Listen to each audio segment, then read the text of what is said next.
good looking and he's smart. It's tough act. That's He's tough. shy, he's shy though. That's tough act. Maybe in this setting. Yeah, actually he's not at all with us. Who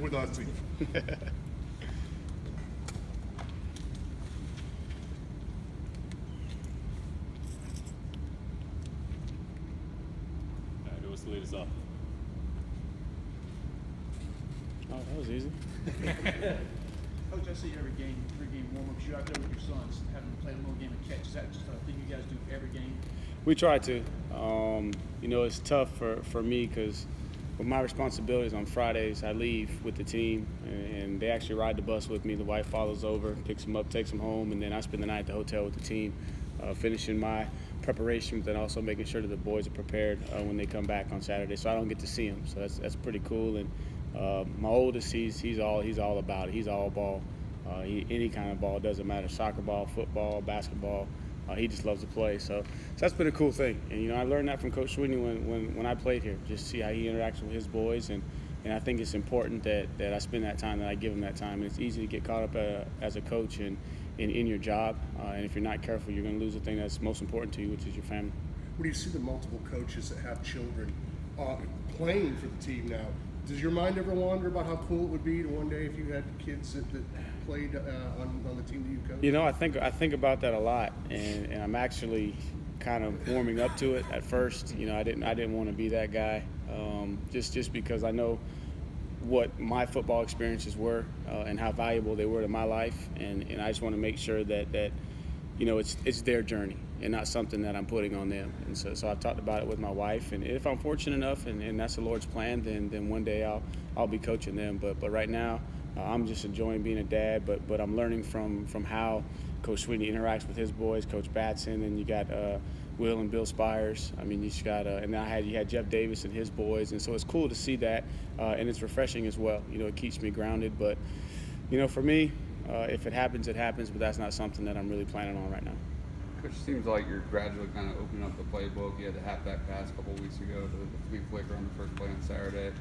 How difficult is it kind of balance opening things up and yet still wanting to save some things that you don't want to show until later in the season?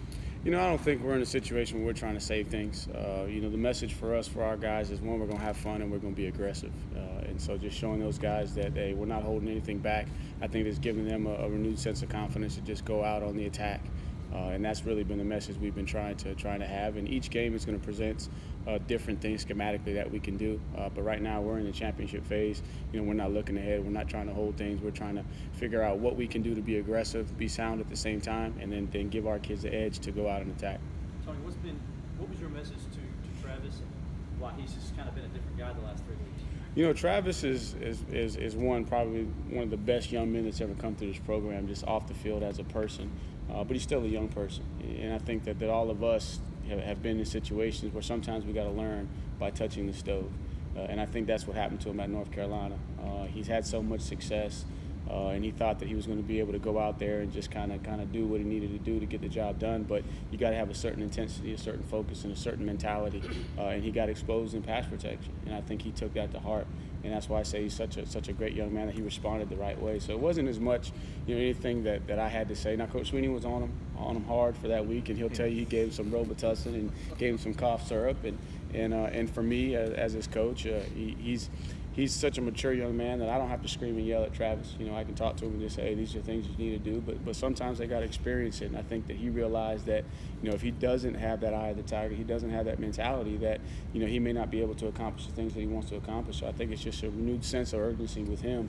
And probably not one in particular conversation other than, hey, now do you understand what I'm talking about? Do you realize through your experience that if you don't have what makes you the best in the country, in my opinion, is when you have that eye of the tiger and that focus. And if you don't have that, then that just makes you, average like everybody else.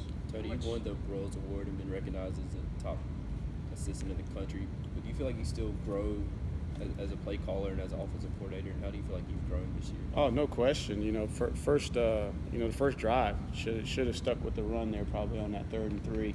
In my preparation, I always have. Through the help of the coaching staff, we always have a set plan on 3rd and goal from the 15 on in. And so I immediately went to my 3rd and goal call.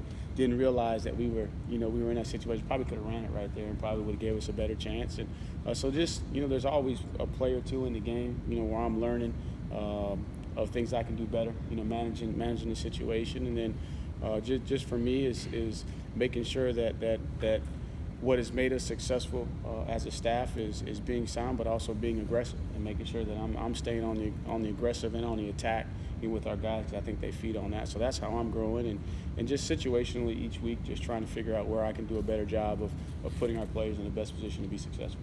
Tony, what do you guys know about Wofford this week? Wofford, I remember 2011.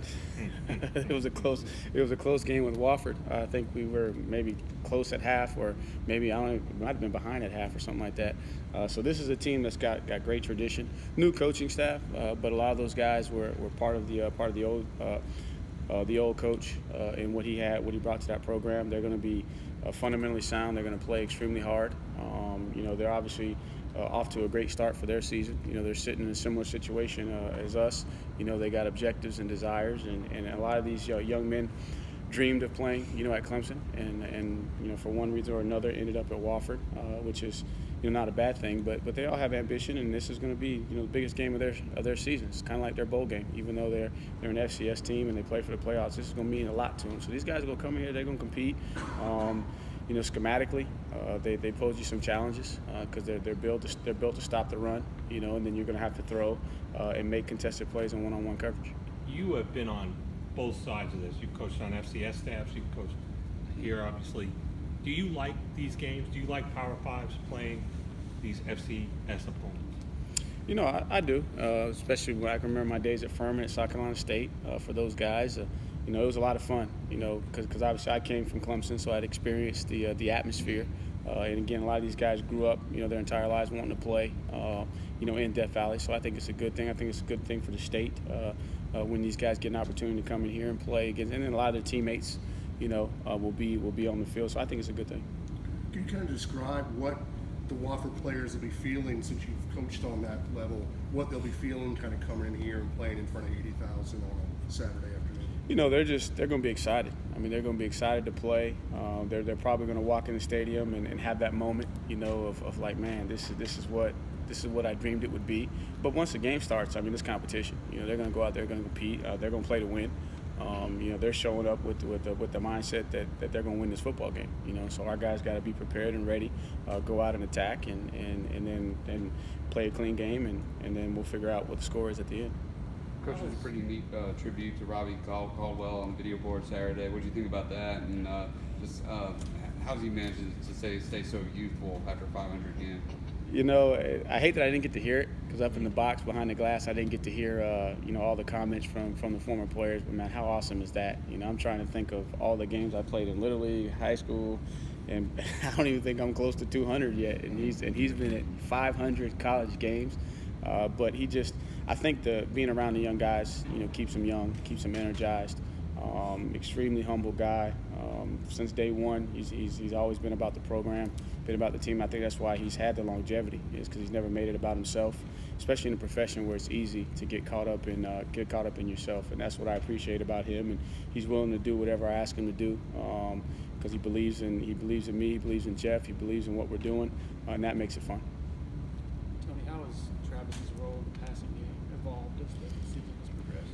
You've noticed over the last couple of weeks we probably had some more design stuff to get him out of the backfield and really to put pressure on defenses, that want to sit back and play us in some zone coverage. Now they got to account for the running back, and I think it's critical to his development going forward. If he wants to continue to play and play every down at the next level, and that's something that he came into the season knowing that he needed to improve, and he's really taken ownership of it. And so you're seeing he's catching the ball well. He's taking ownership of running his routes. He's being a lot more, detail-oriented in that aspect, because all that stuff was new to him. Still got to work on his stance a little bit when he gets out there. I got a background as wide out, so I'm still working on that stance, getting it to look like a wide out. But pleased with his progression, and hopefully as we go forward throughout the rest of the season, he'll continue to improve there. Was there anything that jumped out to you after watching the film yesterday that maybe didn't on Saturday from that game? It was really clean. I thought that the first half was as clean of a first half, that I've been around. Being able to go score points, and again on third down there, third and goal, I probably could have helped them a little bit better by putting them in a situation because they jumped the play into the boundary, and Trevor kind of flushed a little bit early, but probably could have ran the ball there, especially when they were sitting back in zone. But just really pleased with the communication. I think that's something that the outsider doesn't get to see. And for us on offense, it's all about communication. So I thought the communication was really, really good. And you're playing a lot of guys. You had Jordan McFadden play both tackles. You had Blockhorst play both guards. You had a couple centers in there. The only thing that I wish we would have done a little bit better is that first drive coming out of halftime. We kind of stumbled there, but then after that, to see Chase go out there and play the way he played and lead, touchdown drives when you got some of your second team guys in there. How would you evaluate how the offensive line has sort of worked together, communicated together so far this season? We've done a good job. You look at just some of the numbers, and I'm not a big stat guy, but to see how we've been able to run the football over the last couple of weeks, our sack numbers are cut in half from last year. We're not turning guys loose. So overall, the communication has been pretty good, and we've been challenged too because you've seen a lot of different structures. Especially this was a tough week where you've been kind of locked in on that odd front for the last 3 weeks, and then now you got to jump into a 4-down front, and they really, really took on. And I said this after the game. They really, really took on the challenge of staying ahead of the chains, because if you play Boston College and you stay behind the chains, then they're going to get into some funky stuff on second and long and third and long. That challenges any offense. So overall, been pleased. There's a play or two each game where we always can improve, and those are going to be the things that we're going to talk about today. Celebrate the successes, but more importantly, let's focus on the areas where we can improve, and let's not get complacent. Let's stay humble and hungry, because now we're into that championship phase, and we want to make it a November to remember, as Coach says. You mentioned Bockhorst a minute ago.